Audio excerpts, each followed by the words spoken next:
Beautiful. Well, welcome to the BTS Creative Academy podcast.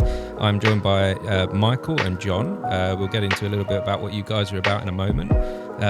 But I'd just like to say, first of all, before we start, this podcast is sponsored by Supernova Media. They look to support artists and creatives in the world of storytelling. So I'd just like to say thank you, and I'm grateful for bringing me here today at Thought Bubble. So guys, Michael, John, tell me a little bit about yourself. What brings you to Thought Bubble? Yeah, hi, I'm Michael. I'm a comics writer. I live in Portland, Oregon in the United States. And Thought Bubble is one of my favorite conventions in the world. And I have to be honest, it's the only convention that I've ever done in the UK. Mm-hmm. And that's partly because it was the first one that I ever did out here. And it was so good that I haven't felt the need to try anything else. Mm-hmm. That's not to besmirch any of the other conventions that happen out here, but I really love the energy of Thought Bubble, and the people that attend this convention are really unique, really special. So yeah, it's a big part of my year. Every year I try and get out here for it. Yeah. I guess I should say what I've worked on. Of course, yes, yeah. I'd like to. Yeah, so we've jumped straight into about the Thought Bubble. So we'll get into that in a minute, Michael. Yeah, so John, just why don't you go ahead, John? Yeah, just let me talk. We're just setting the scene of where we are. We're in Yorkshire and in Harrogate, and this place is Thought Bubble, and it's a unique space, isn't it? This is my first time attending. And what about yourself, John?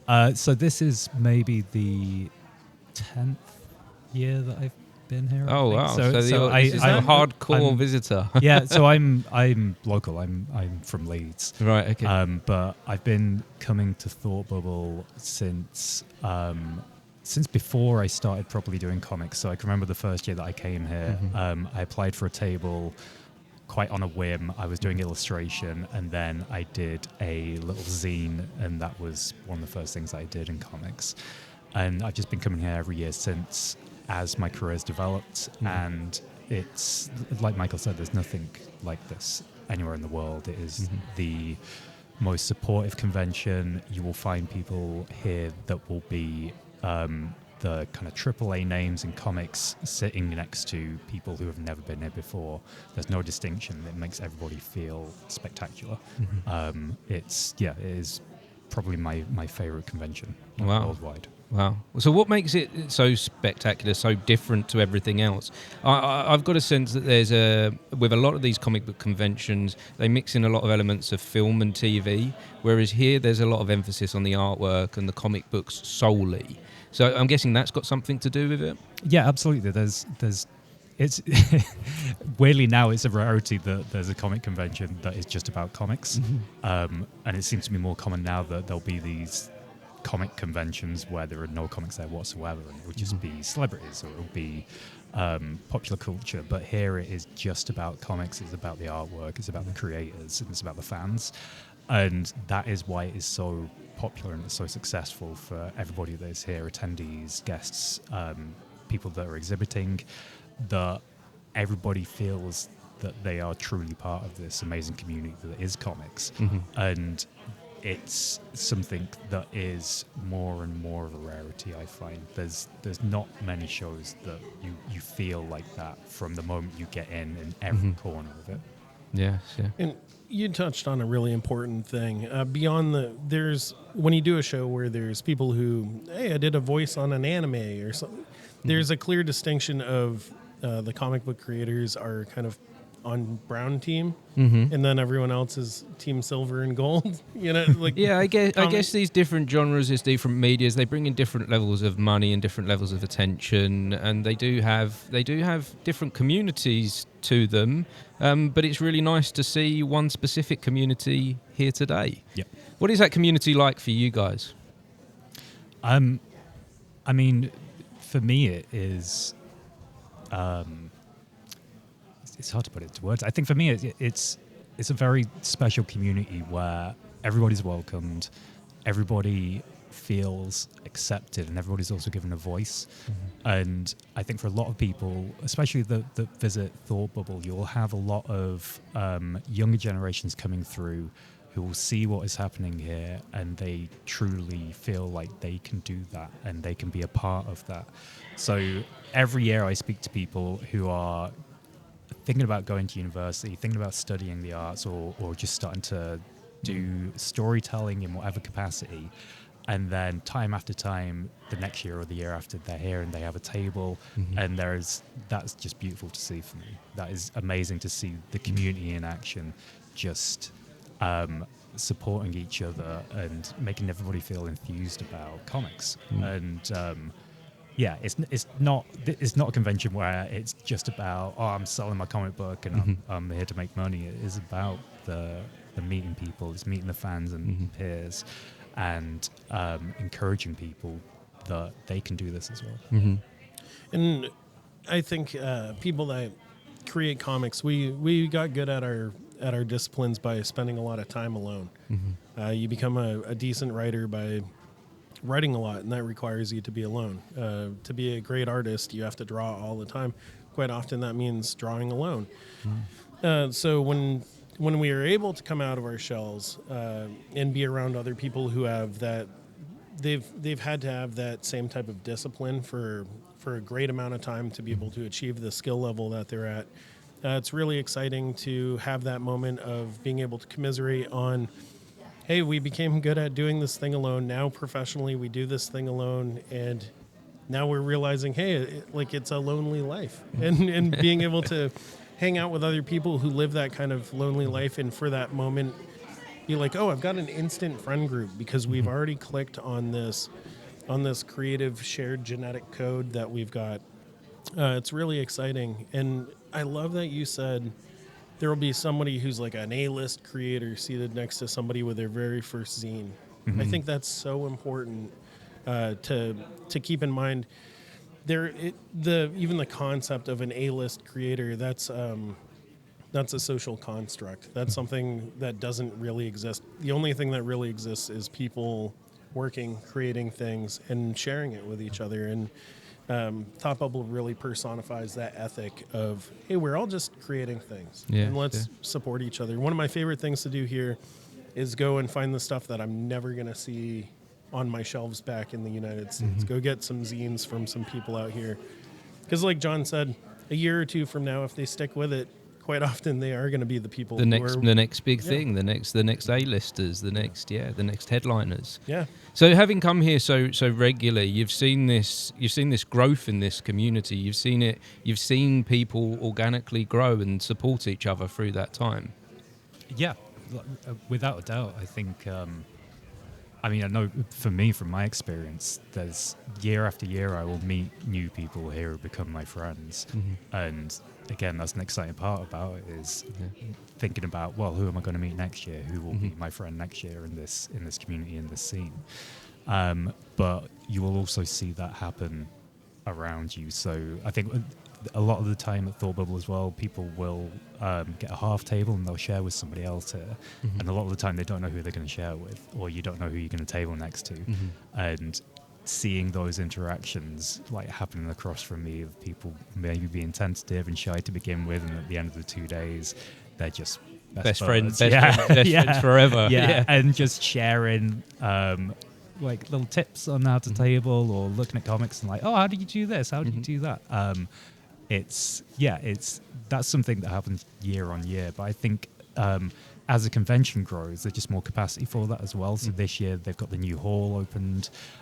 They've sold out today as well, I heard as well, which just shows that there's a real need for and a want for people to come and experience this stuff and be part of it as well. Yeah, and a need for connection within this community. Yeah. There, like you said, that there is these people out there that are doing this solely by themselves.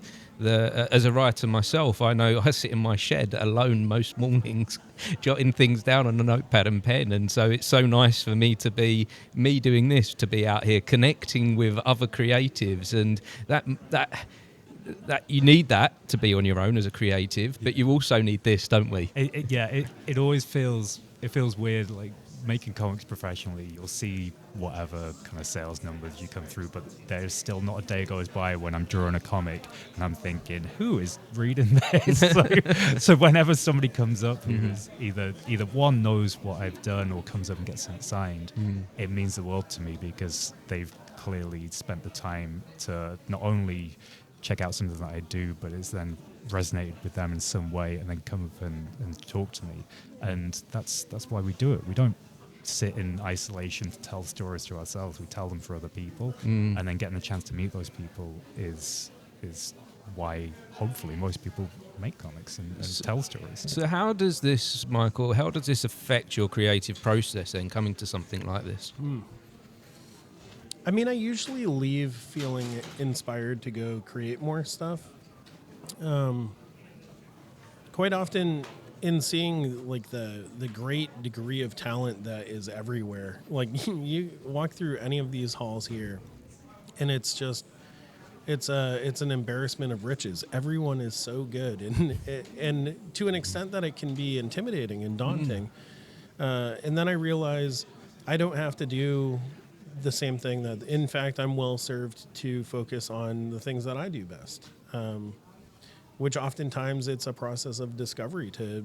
Through creating things, you discover what feels best for you, what's connecting with readers, and being willfully ignorant of what's worked in the past and saying, "Oh, I'm going to take a big swing. I'm going to try something very odd here," because that's as an artist, that's often what's most exciting, is doing that scary thing where I don't know if this is going to work. The thing that I did before worked pretty well, and I'm going to go in a completely different direction. And I think I'm just inspired by seeing there's people here who have no desire to work on Superman. They have they don't want to do Spider-Man. They want to do their thing. And I think that's so refreshing, because working in a professional capacity in this industry, you often see people who you're like, man, I just really want to do Power Rangers so bad. And it's like, do you really though? Like, I mean, I don't want to yuck someone else's yum, but yeah. I think it's good to be inspired by the things that have come from the past, but I believe that there's something within all of us as creators that we've all got something to offer as well. Yeah. But it can often be quite daunting to go into that space of unknown and that space of creating something new. So at this point, let's get into you guys as creators then. So tell me a little bit about, let's go with you, John, first. Tell me a little bit about yourself and what it is you do. So I'm a comic book artist. I've been working professionally in comics maybe for the last, 5 years, maybe.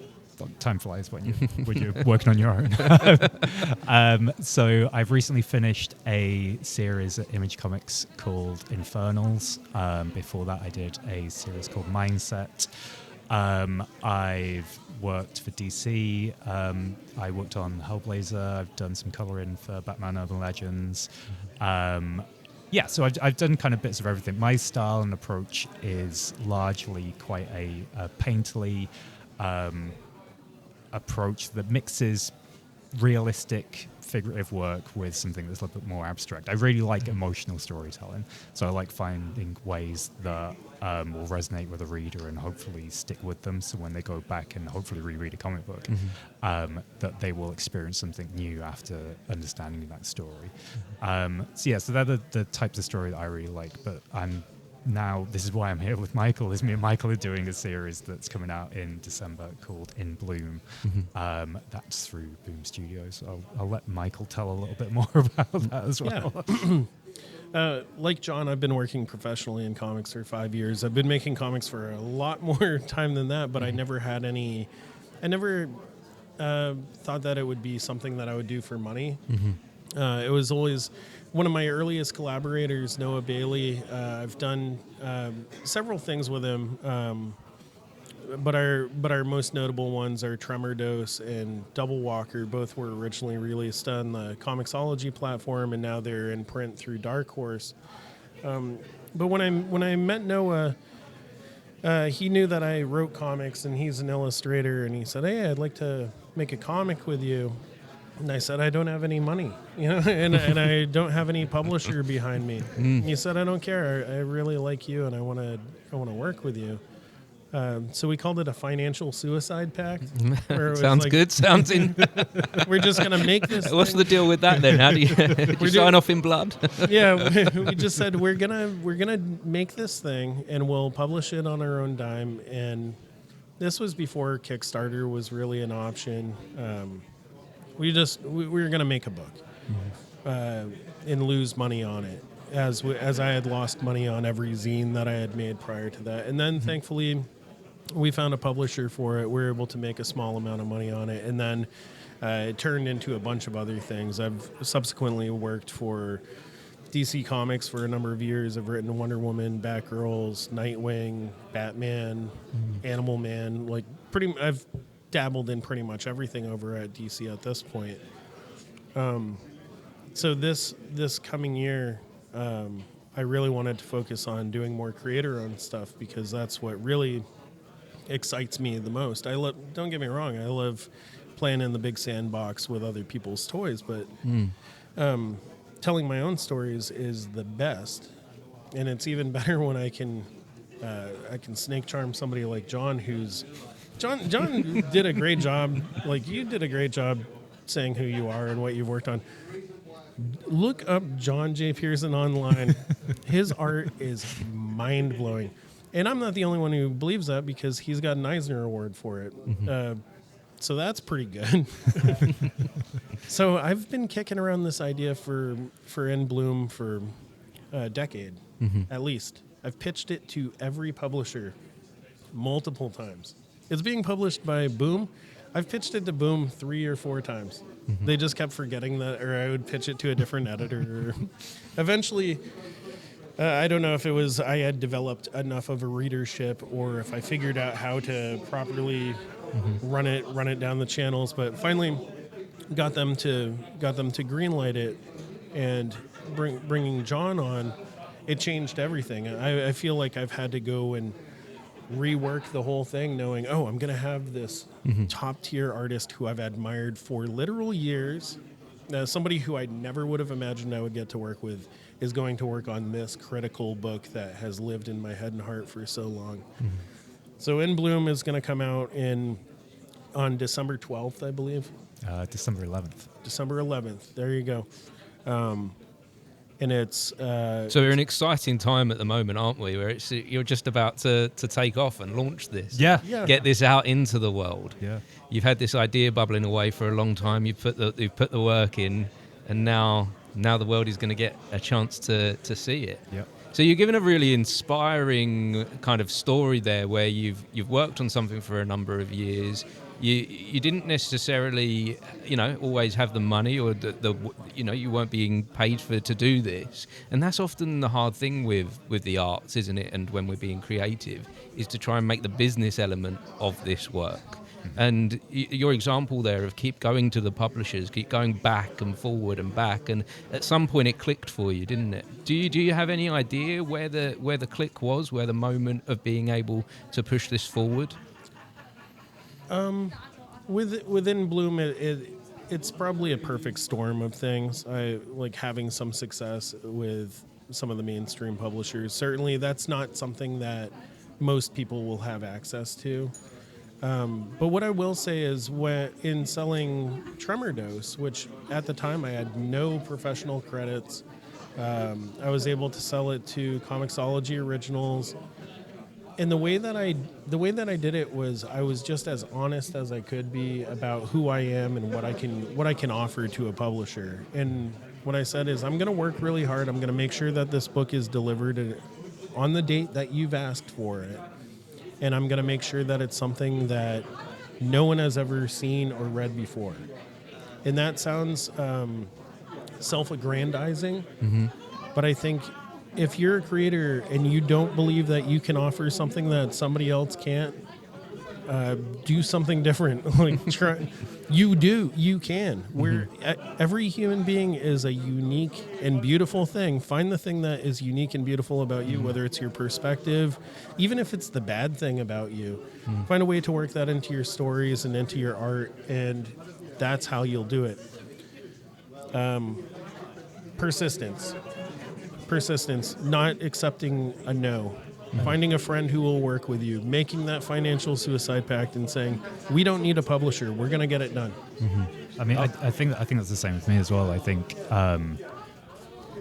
when I was a teenager, similar to Michael as well, like I come from like playing in a lot of bands and doing a lot of music, and it's a very DIY thing. And I think that's always resonated with me moving into comics is I'm doing this book, I'm telling this story, I'm making this artwork regardless of anything else. And I think that is something that holds a lot of weight, especially with publishers, and especially with audiences or whoever you're making the work for, is you are committed to it and you're doing it, and nothing's going to stop you from doing that. And I think from my experience, seeing people who are trying to kind of get into comics or want to do things, it's always that fear and that doubt that holds them back. Whether that's finishing something or putting it in front of audiences. But I think for me, and this is why I feel one of the fundamental reasons why I have got a career in comics now is because I would do it anyway and nothing was going to stop me. So it was, here's my work, right, next thing, this is the next thing that I want to do. And thankfully, publishers and collaborators said, "Oh, that's cool. Let's work with you." And then they start to see something within it. And I wonder if there's something in that taking away of the fear of where you place the audience. You talked about that when you're at home and you're putting these things together by yourself, you don't consider that at all. You don't consider the people that are going to be reading it. And by doing so, you remove the element of fear. You remove the potential judgment.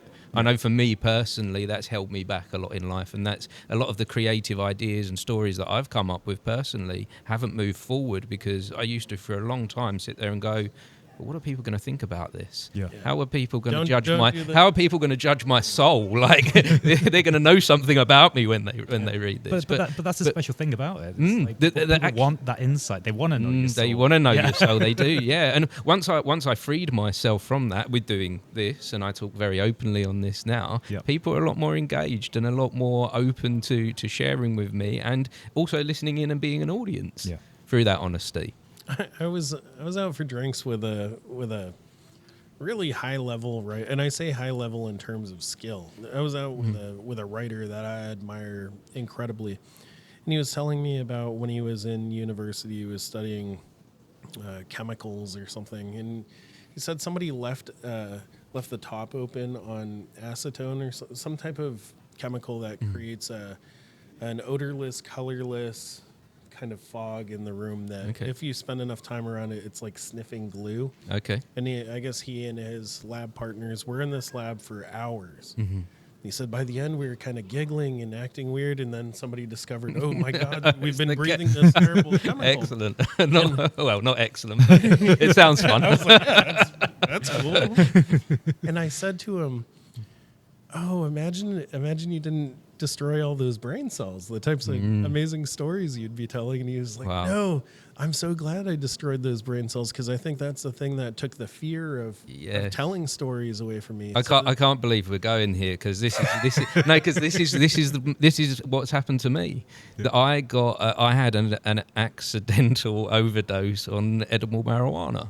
And I didn't know you could go as high as I had an on-purpose one. Well, I didn't know you could get that high. I didn't know I could go to these other realms. And my brain cells being destroyed and reassembled, if we want to take a scientific approach and not a spiritual one, that I had this moment of seeing what hell looks like and what heaven looks like and going to different places. And for me, once you've been there, I couldn't be afraid of anything else afterwards. I love you for it. My background is in working in mental health. And there's there's been a lot of things that have kind of held back our process of discovering the possible advantages of psychedelics in mental health. There's a lot of great studies going on right now involving psychedelics in treatment for a variety of different mental issues. So sometimes we can stumble across things that will kind of rewrite our neuro pathways. And I'm by no means endorsing people listening to this to go I out? do. Whenever I bring this up, because I have spoken about this previously, that I always put a little warning on there that I went to a very bad place first Right. before I went to the good place. I mean, and that can be quite dangerous. If I didn't, I was lucky enough that I was well enough at the point to pick up the phone and call my dad and say, "I need you, Dad," and he came round and looked after me for the night. But if I didn't, I may have even killed myself that night. That's how bad it got at one point, and that's dangerous, isn't it? Yeah. So we do have to consider what we're doing. It is dangerous, and that's why with things like medicines, it requires a bunch of studies. But if you stumble across something that changes things for you in a positive way, you almost have a requirement to your biology to follow up on that. You got lucky. You went into the cave and you came back like Luke Skywalker, being like, "Oh, I'm back. I'm on a Campbellian journey." I did the same thing. Really? Yeah. I've been vegan like my whole life, and somebody made vegan weed brownies. And at the time, it was hard to get just brownies that tasted any good as a vegan. So I was just eating it like a brownie. I'm a fat kid. I was like, by all means. I was on Mars for a full 24 hours, and I was in a dark place too. When I came out of it, I was a healthier person. So again, I'm not endorsing you go mess around with psychedelics or anything, but I am saying it worked for us. It worked. It did something. It changed my life that night. It went from being one way, and I was looking at all doom and gloom. And my wife at the time, she had cancer for the past 6 years, and I was consumed with death. And death was following me everywhere that I went, and it was a heavy thing to carry. And that night, I switched off that fear of death. I'm now embracing life. Oh, I love that. You know, and there's a number of ways to get there. For some people, it's a spiritual practice, a meditative practice, doing a bunch of exercise, sleeping right, drinking enough water. There's a lot of different ways to achieve a stronger mental perspective on things. Sometimes it means, taking pharmaceuticals, speaking to a professional. Sometimes it takes even more radical things. But in order to be a creator that's performing at peak potential, you have to reckon with a lot of these things.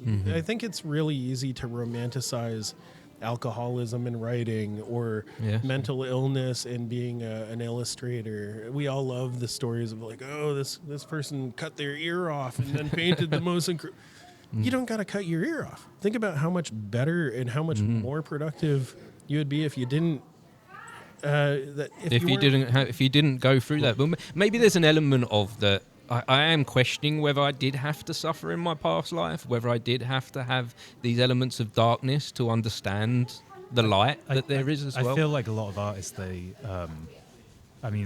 fundamental thing with anybody that is creative is they'll want to explore the human condition. They want to kind of find out things about themselves and us. And I think a lot of that is through struggling and conflict and just kind of wrestling with things internally. But there's 100% that romanticized ideal of the kind of struggling artist who's just kind of drunk all the time and wrecking everything. You can take care of yourself. You can take care of yourself though as well. That's the important bit. Like you say, you don't have to be Van Gogh. You don't have to cut off your ear. No, you don't have to go there. Maybe you've experienced some of it, and that's your way of interpreting. Well, that's it. I mean, like I stopped drinking maybe 2 years ago. I think it is now, because I think like there was part of me. That's when I started. You haven't stopped since. But that's for me. I think I did have that kind of romanticized ideal, like of kind of an artist, but realistically, like I need to not be hungover ever again to be able to draw comics with the deadlines. And I think for me, there's a different way of finding out about my own creativity and finding out about me as a person in a different capacity. So yeah, I think I think finding ways for that idea of enlightenment and unlocking something in yourself can take many different forms. But I think that the key thing is having that awareness, and I suppose that just that perception of yourself, and just thinking about what you need and what you need for your craft, and what is gonna be the best thing for your own mental health and to kind of unlock things and take yourself to that next level on a personal and creative level. So has there been anything for you guys over your lifetime as being artists and creators that you used to do that for fun, you didn't do it for money, but now you're doing this as a profession? Do you think that's been beneficial to you and your craft? I mean, it has been for me, but I think I'm quite lucky. I think my approach has always been slightly different. It's not quite mainstream, like my approach to art. So I'm in a fortunate position where people come to me for what I do and my own approach to it. So I've never really felt too much pressure to change what I do as I'm become more dependent on getting money for my work. But I know that's definitely something that can influence a lot of other people where they'll think, I need to make what I do either more commercial or I need to kind of fit into this readership a little bit more. But yeah, I think I've been quite privileged with that, where I've just been given the freedom to get weirder, if anything, I suppose, and just take more risks. So I think my progression to being more professional with comics has opened a lot more doors for me rather than being something that's restrictive. Conversely, I've had the bizarre moment of groaning, being like, "Oh, I gotta go write a comic today," and it's so weird because that's it's the thing you love. I love it. I love it more than anything. But when you're being forced because of a deadline, because of the business side of it, that's the thing. And I enjoy deadlines. It's just I function well in a deadline. The thing that makes me say, "Oh, I gotta go write a comic," is you realize, with the greater amount of stuff that you've created and contributed and has become part of the body of your storytelling life, I want everything to be better. I want the next thing to be my favorite thing. So it's less about the act of writing has become my relationship with it has changed. It's my relationship with how much I believe in myself. I have to now. I realize I can look back at things that I've written and been like, I could have done a better job there. I could have teased this a little bit more. I could have had a stronger page turn. I could have paid more attention to the way that this lettering pass went.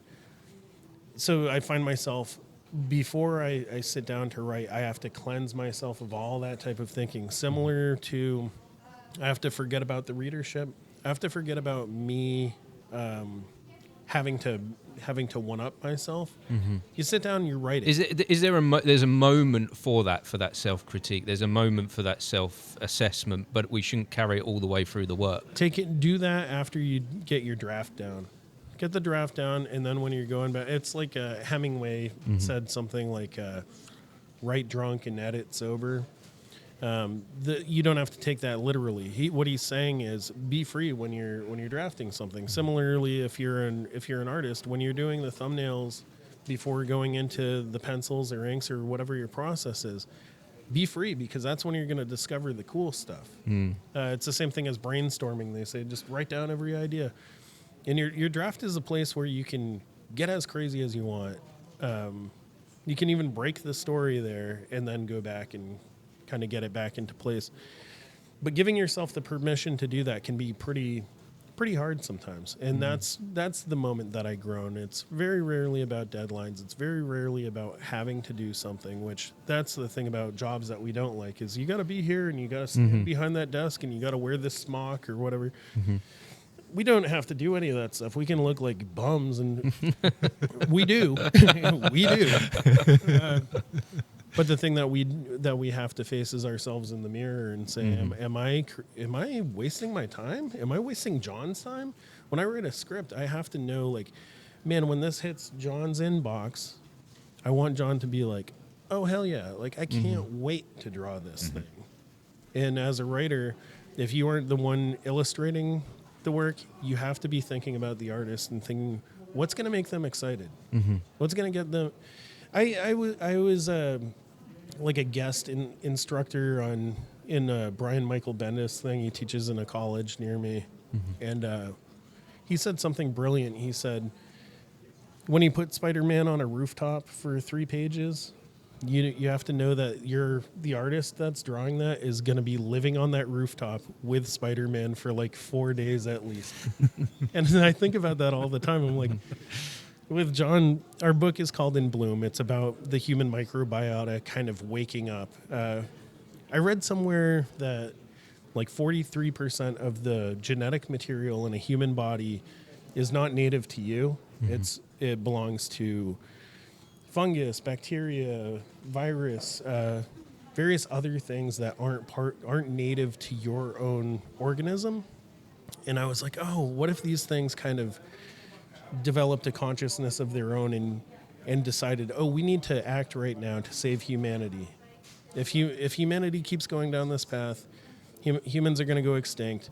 All of the things that require humans to be around are going to die. So we got to act. So they all kind of bloom at the same time, and it changes humanity and makes people do a bunch of interesting things. Am I getting a hint of like X-Men here, evolution? Is this kind of, or are you like, what are you? No, I mean, not at all. Some of the stuff is kind of super powered, but I mean, it's less sexy than that. It's more like it's far Cronenberg. More gritty, yeah. Okay. Imagine like a I don't know, like a body horror Blade Runner or something like that. I forget why I dovetailed into plugging our stuff, but I really just wanted to plug In Bloom because this is what you're passionate about at the moment. This is the thing that's about to bloom. This is about the thing that you've been working on for so long, and and I think when you spend enough time, that's what I wanted to talk about was when John came on, we had such a delightful time talking about this because you love plants and organic structures. Yeah. And we both also love like brutalist architecture and dirty, filthy things and kind of, how do these things play against each other? Like the beauty of you see the golden ratio in like a flower and it's like, how brilliant. And then you see this monolithic thing that a human made, and it's like how are these things coexisting and living in this world together? So when it came to scripting these things for John, I was a big part of me was thinking John is somebody who can make something beautiful and disgusting at the same time, which is a really interesting needle to thread. It's something that very few artists can do. So I was like, I'm gonna exploit this. You want to talk about X-Men? This kid's got a superpower. I'm going to use that like crazy. And I think that is that's another bit of advice that I would give people that if you want to look like a great writer, find a great artist. Like your writing could be pretty crummy. This is going back to that community thing, isn't it? And bringing the right people together to make your thing come alive. So take me back a little bit to the beginning. I've got this idea of that you had we're talking about organic here and something growing. When was it a seed? When was this idea? Where did you plant it? Where did it come from? Yeah. Like I said, I just stumbled across that thing about a lot of me is not me. And I've always loved Invasion of the Body Snatchers, Day of the Triffids, doppelganger stories, body horror where like something like comes off of your body and walks away. Yep. Speaking of Cronenberg, The Fly, I love that when Brundlefly is like turning into a fly, like his ears and teeth are falling out and he's just keeping them and he like hangs onto them and puts them up in his medicine cabinet. I love absurdity, but I often think the stuff that we find absurd makes perfect sense in the right setting. So in Bloom, it's a perfect opportunity to explore people doing things that make no sense to me, but it's because I'm looking out of a particular kind of window. And if the entire circumstances globally changed, some of the stuff that the people in our book are doing would make perfect sense. And in fact, some of the people that inhabit the story might seem at first blush as, that's the good guy, and I agree with them. When in reality, if you were in that circumstance, that might actually be the bad guy. Stuff that kind of. I mean, I think for me, like with that element, with how you're writing the characters, it feels like an incredibly like self-reflective book, especially with the characters in there. It's thinking about how they are not only existing with themselves and the things that have happened to them, but also existing with the people around them. And I think there's something for me as an artist that's one of the kind of core threads that I take into the art, is thinking about those interactions of how you can feel both part of this larger thing that's happening of Bloom people, but how you can also feel incredibly alienated by that. And I think that's something that resonates with the readership. And also, it's you just gave me a whole new fear, and that's how people are going to read this book. Are we supposed to be escaping fear? It's the thing you were talking about, where you're like, I don't know if I want people looking at my soul. Yeah. Yeah, you're certainly going to be looking at my soul. I wrote a book called Double Walker. That's another like doppelganger type of story, and beautiful art by Noah Bailey. Check him out as well. And in the story, the main character, Cully, I thought was like charming and fun. I based him on myself. Thought he was a pretty cool guy. Yeah. And then when the book came out, it did pretty good and got a lot of reviews. And almost all the reviews were like, man, this Cully guy's a real piece of trash. And I took it so personal. Because you knew there was an element of you in there. But I guess you have to protect yourself, you have to separate a little bit, don't you? However, saying what you said earlier, John, about the weirdness, and since you've lent into your weirdness, people come to you, don't they? Yeah, they do. What do you think that is? But I mean, I think there's people like. They like the idea of the alien or the other or the thing that is different from them, and I think for me, I like artwork that lets them explore that, but at the same time, it's holding up a mirror to themselves. Mm-hmm. So they can see all this weirdness, and they can see these horrifying things, but at the same time, it is a reflection of those elements that are inside all of us. Yeah, a reflection of ourselves. And yeah. This is actually, recently I had a conversation with my son where he said, Dad, I don't feel like normal all the time. I feel a little bit weird sometimes. And I'm like, isn't that great? Yeah. Isn't that a wonderful way to be? Like, what do we want to be normal for? Well, that's it. Like, everybody feels like they always dread, oh, I don't fit in, or I'm different from everybody else. But everybody feels like that. Everybody is different. And once we start to admit that, it becomes so freeing, doesn't it? Yeah, it's something to embrace, and it's something to really push forwards. But yeah, and I think my artwork and art in general is such a powerful tool for that, where people can resonate with it, and they can find ways to see themselves in something where they would never have expected it, and it might not even be intended that way through whatever story is being told, but I feel the visual medium, you can see something and you can connect with that in ways that is hard to put into words. So I think for me, that's something that I'll always aim to do, and that's for me is hopefully why people come back to me in my work and what I do. So for something like In Bloom, that's perfect, where we're thinking about the other and different people and those connections and people blooming and becoming something else. Is, of course, people will resonate with that, because why wouldn't they? And when it's like a weird freaky mushroom person or whatever, then it's something they can resonate with, and it looks really cool as well. So yeah, so it's win-win. Hopefully people will be excited to see some fair treatment for mushroom people. For too long, mushroom rights. Italian plumbers have been abusing mushroom people for a real long time. It's now time to turn the table. So where does anyone find out? This has been a wonderful conversation, guys. I really truly appreciate it. But yeah, as we begin to wrap this up, where do people find In Bloom? Where can we discover your story? Yeah, In Bloom's it's gonna be on sale on December 11th. It'll be issue 1, and it's through Boom Studios, so it should be available at whatever place you like to buy your comics at. And then eventually when we're done with the series, it'll be collected in a trade, so you can get it there.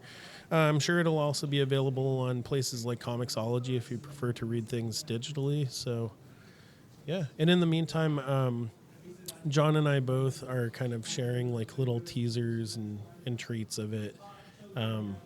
Boom publishes a horror anthology called Hello Darkness, and in issue 4, issue 4, there's a little teaser for it, like a 4 or 5 page thing.